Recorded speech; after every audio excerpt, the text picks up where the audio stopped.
आपण लक्ष्मीपूजन का करतो? आपण आपलं घर का साफ करतो? आपण आपले जुने कपडे टाकून नवीन कपडे का घेतो? याचा तुम्ही कधी विचार केलाय का?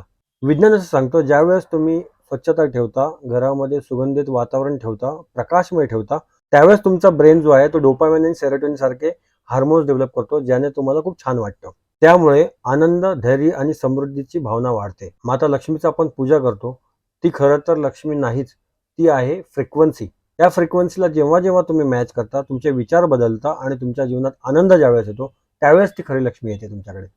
आणि तुझी मेंटल स्टेट आणि मेंटल इकोसिस्टम खूप छान प्रकारे डेव्हलप होते.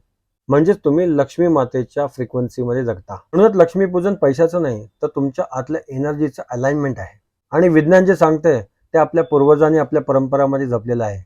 माझ्या मते हीच खरी लक्ष्मी आणि सकारात्मक ऊर्जा ती हीच. तुमच्या घरी आणि तुमच्या मनामध्ये अष्टलक्ष्मीचा साक्षात वास हो, हीच माझी ईश्वरचरणी प्रार्थना आणि ह्याच माझ्या तुम्हाला माझ्याकडून शुभेच्छा.